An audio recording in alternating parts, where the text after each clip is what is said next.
I want to square a circle.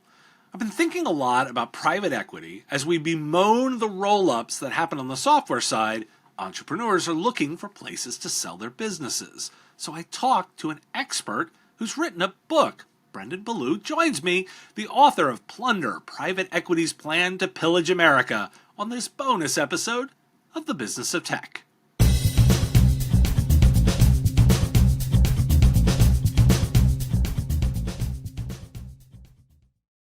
Your clients are looking for proactive cyber resilience and you to be their virtual chief information security officer to assess their security posture, enhance compliance readiness, and reduce their cyber risk. Want to do that at scale? Sonomi's AI-driven vCISO platform helps managed service providers and consulting firms make their customers cyber resilient. Try it today. Visit Sonomi.com and book a demo. Tell them you heard about it on The Business of Tech. That's CYNOMI.com. Brendan, thanks for joining me today. Thank you so much for having me. Now, you've got a book out, which I'm going to get to in a bit, but I actually want to start by getting a little bit of an understanding of kind of how you got interested in looking at private equity. Yeah, and I should start off by saying, of course, I'm speaking in a purely personal capacity and not necessarily on behalf of the government. So, you live in the DC area, so you know how us lawyers have to talk.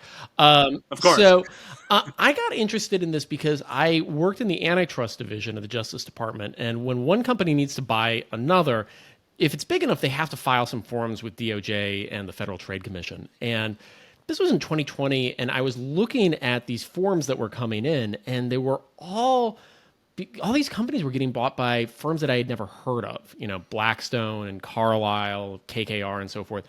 I had never heard of these institutions, and so I started looking into them, and it seemed like they were basically taking over the entire world. And that got me interested in understanding who these firms are, what private equity is, and how it's changing America. Now, I want to start with a premise, and I want to make sure that I understand stuff, because I'm coming at it from a bit of like having been through it as an entrepreneur and had sold my business, as well as being involved in the sale of some software companies that were involved in private equity. And as I've been watching this space from my side, I often talk about the idea of the PE Playbook. The idea of you're combining a bunch of businesses, you try and squeeze out the inefficiency, which often involves not investing in R&D, because the R&D is expensive. And you buy up things to grow revenue, and then you trade it around. And the idea is to sell it again. How much have I got right on the basic premise there? And what am I missing? Well, I think playbook is a great word for it, because private equity firms really often do have a series of plays that they want to execute on the companies that they buy. And I think you hit on some of them already. So just to set a baseline here, what do private equity firms do? They take some of their own money, some investor money, a lot of borrowed money, and then try to buy a company up, make financial and operational changes, and then sell it for a profit a few years later. Very straightforward. But I think what was implicit in your question is, it seems like private equity firms have a series of tactics that they try to execute on these businesses. And the problem that you've got is private equity firms really try to sell their companies generally within 3, 5, maybe 7 years. And if you're looking at trying to make a profit on a business in 3 years, chances are you are not going to invest a lot in research and development. You're not going to invest a lot in, expanding your workforce or expanding your production, or even in making your customers happy. Often, instead, what you're trying to do is cut as many costs as you can, so that you can then flip it just a few years later and say, hey, I've reduced expenses. This company is worth more. Okay, now this is where we get into some of the bits where I'm trying to square the circle and I can't quite get to figuring out what's going on. So when I look at our space, it feels like there's a lot of different players in it. There's some big players in the space, right? There's companies like Insight Partners, Thoma Bravo, like get headlines that are really well known, and they tend to be working on the software side of things. And they're doing it where they look and say, like, hey, there's software companies, I can roll them up, I can execute this plan, and they can work with it. But I'm also aware of about 100 companies that are doing it on the services side too. And these are funded companies, right? So these funded private equity firms that are coming in and they're buying up the services companies, and they keep snatching up small entrepreneurial businesses and rolling that up too. And when I talk to people that I respect and know that have run these businesses, they're smart guys. They've run an ethical, good business for a long time, and they tell me, yeah, these are companies that are investing in me, and I'm sticking with them. And I'm really struggling to sort of square the circle of saying, well, they're all private equity. How do I tell the difference, in a way, of the ones that are kind of strip mining versus ones that are potentially investing for the future? You've been looking at this. What's your take on what's going on? It's a great question. I always say that the private equity business model has three basic problems. One we've already mentioned, which is they tend to buy and hold companies just for a few years. So that encourages sort of short-term thinking.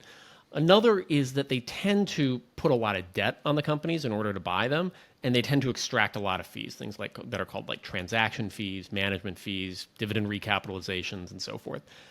And then the third is that private equity firms tend to be very good at insulating themselves from liability for the consequences of their actions. So if something goes wrong in one of their portfolio companies, generally the private equity firm isn't held responsible. Those are my three basic concerns. But I always say that they're more like, dials than they are switches, and different private equity firms take different perspectives. Some invest for a very short period of time and put on a lot of debt on the company. Other firms really take a long-term perspective, rely on less debt, extract fewer fees, maybe are willing to take on more legal responsibility for their actions. So, I would say if you're in a business that's contemplating a sale to private equity, I would be asking, how far dialed up are those knobs? And is this going to be a business that's really thinking about your future, or is it something that's trying to make a profit in just a few years? Okay, now that's because you've almost led into like the entrepreneur question. So I'm an operator of one of these businesses, and obviously you build a business as an entrepreneur to be an asset, and you want it to grow in value in time. And there are two ways you can do this, right? It becomes a machine that cranks out some money for you and your shareholders at the small level. But at some point, you may want to take the value of that thing and walk away from it, sell it, the same way we would sell a house, or we would sell I don't want to say car because those devalue, but you got what I'm saying. Is just I take these things and I want to do it. If I'm an entrepreneur and I'm approached by private equity in the broad sense, is it the calculation of the knobs in a way that sort of tells me what they're doing? What questions would you be asking or telling entrepreneurs to ask? God, I keep saying that it's a great question, but it is a great question because I think some people sell their businesses, or they're an executive at a business. Often, this happens at Fortune 500 or publicly traded companies, and they didn't grow up with the place. They take a very short-term perspective, and the goal is to not unreasonably try to make as much money as possible. And so, often those deals result in sales that make a lot of money for the executive, but, doesn't help the company in the long run. Other people, founders especially, really the company is a part of who they are, and even if they're trying to, retire or leave the business, like they want the thing to succeed for the long term. I imagine that's what a lot of your listeners are like. I would be asking the private equity firms about what is their exit model. Are they planning to be in this business for 3 years, for 5 years, for 7 years, or longer? A lot of the best private equity firms really have a buy and hold sort of model. And then, they may say one thing, but ask them, when are they expected to make returns for their what are called limited partners, their investors? So they may say, yeah, we're in it for the long term, but hey, we've got to get a payout on this fund in the next 4 years or something like that. Suggests that they might have to take a really short-term perspective. The other thing I not to go on too long here, but I think the other thing to be thinking about if you're a founder is how is this acquisition going to happen? Are they going to primarily, pay cash to buy the business? Or is the expectation that the business that you're selling is going to take on a lot of debt to finance the acquisition, which is sort of the legal magic trick of a lot of private equity deals?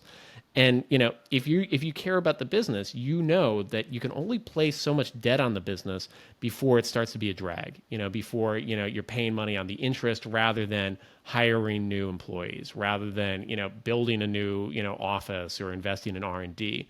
So think about how the acquisition is structured. And then finally, think about, is the firm going to take on legal responsibility for their actions? So I think those are the questions they should be asking, and I think responsible entrepreneurs do. Now, you've been looking in the book, you look at a couple of fields that feel very similar, particularly healthcare, feels very parallel to what I'm seeing in the services business. You get like these small doctors, dermatologists, dentists, long-term health facilities. Like the parallels from the book seem really interesting. Were there certain kind of lessons from those interactions that you can take away and think might be relevant here? Yeah, one of the interesting things is, private equity firms often engage in a sort of roll-up strategy. The idea that we're going to buy, sort of a flagship business, and then we're going to buy a bunch of competitors. The sort of stated reason is, well, it increases efficiencies. You can consolidate back office billing. You can buy from the same suppliers and so forth. It reduces costs, allows us to run a more efficient business. The challenge that you've got is it's often also a way to exert market power over consumers, and this is happening a lot in, as you said, in the healthcare industry, where anecdotally you've got stories of private equity firms buying up anesthesiology practices or dermatology practices and so forth, and either cutting the quality of care or increasing the prices. There's a great report by Peter Wawrzycki in the Washington Post on exactly the subject a few weeks ago. So, if you're in one of these businesses and you care about, your consumers, you should be thinking about, is this a roll-up strategy that's, meant to, deliver efficiencies, or is it a strategy that's meant to, really just kind of game customers? Okay, now you brought up the customers, which is great transition for me and my sort of next question. One of the things that we've been seeing a lot here is, as I alluded to it in my PE playbook, right, is that these companies, particularly on the software side, are buying up related businesses, right? They're in a particular core piece. They see what I might even term as a feature they didn't build. They want to go buy that smaller company. They roll it up. Looks really good from a revenue perspective. They can cross sell, but it ends up ultimately, in some cases, kind of squishing the R&D side. And the customers, particularly these entrepreneurial MSPs that we've been talking about, are the consumers, right? They're consuming this technology that's been growing with them in their business. Then all of a sudden it changes. What are you advising that their options are, particularly because in a way that the markets are getting crushed, right? They're buying up the competition, they're rolling in. There are only so many players. What do you recommend they do? Yeah, and the challenge that I think individual competitors have is these are sort of big structural problems that are going on. In some sense, I approach this from the perspective as a lawyer. The first thing that I'd be thinking about is, are some of these deals violating the law? Let me get really in the weeds, and then I'll get a little bit more abstract. Okay. We were talking about healthcare, when we were talking about buying up anesthesiology practices and, emergency staffing facilities and so forth. In extreme cases, those may violate state corporate practice of medicine laws. And in fact, doctors are now suing under those statutes, saying that these acquisitions are really harming the practice of medicine. I can't get too in the details here because it sort of touches on my job, but I would say, in their extreme form, some of these roll-ups may violate the antitrust laws. Section 7 of the Clayton Act says that, a company can't acquire stock that the result of which may be to substantially lessen competition. If this is a roll-up strategy that, is reducing choice for consumers, that's increasing costs for, your listeners and reducing, sort of the quality of services, those are the sorts of harms that the antitrust laws are meant to or were drafted to protect against. Okay, now I'm not a lawyer, so I need a little bit of help here to be able to look at these. Because oftentimes, for me as a technologist, I'll look at what's happening and say, okay, 1 + 1 is 3. Like, I get the idea that a particularly large software company, they haven't built this extra module out or functionality out, and I go, yeah, it makes perfect sense for me that they would buy this and roll it up, right? And say, like, I get that. Kind of, what are the criteria that I should be looking for as a non-lawyer to sort of say, like, these are the rules of the game that are fair, and these are the rules of the game that cross the line? It's tough because it's a kind of question that lawyers and judges are debating sort of amongst themselves. I guess that's kind of the nature of antitrust laws. So maybe just I'll take one step back and we can do kind of an antitrust 101 sort of thing if it's helpful for your listeners. So, the idea of antitrust law says, generally acquisitions that, and I sort of paraphrase the key quote, may substantially lessen competition, may violate the law and can be enjoined. So you can actually stop or unwind the acquisition. The harms that generally are contemplated here are increased prices, reduced quality care, or potentially harm to workers.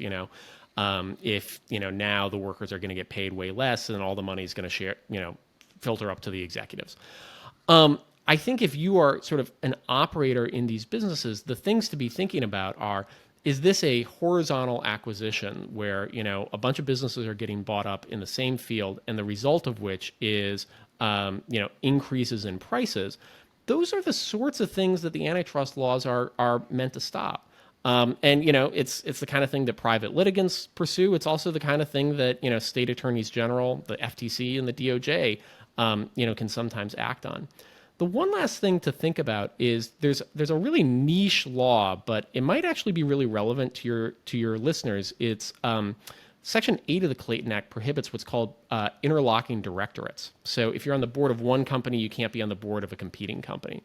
And what's interesting is, as alleged, there have been private equity sort of minority investments in a lot of different businesses where they put on directors on these competing boards, and it's a way to potentially facilitate coordination between them. So, if your listeners are looking at these acquisitions that are coming up, it may also be interesting to look at, okay, what do the boards of these companies look like? And is there potential sort of overlap between these competitors?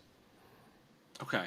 Now, one of the things I liked about the book also was that you're kind of prescriptive at the end. Just it doesn't end with the classic like go vote. Yeah. Sort of actually you position a different bit of strategies for thinking about here. But I want to put on that sort of entrepreneur / citizen hat, right? Because at least from my perspective, I always sort of quip that the laws and regulations are the guardrails that let us have a competitive field that we can then just go at one another on top. Like that's the point.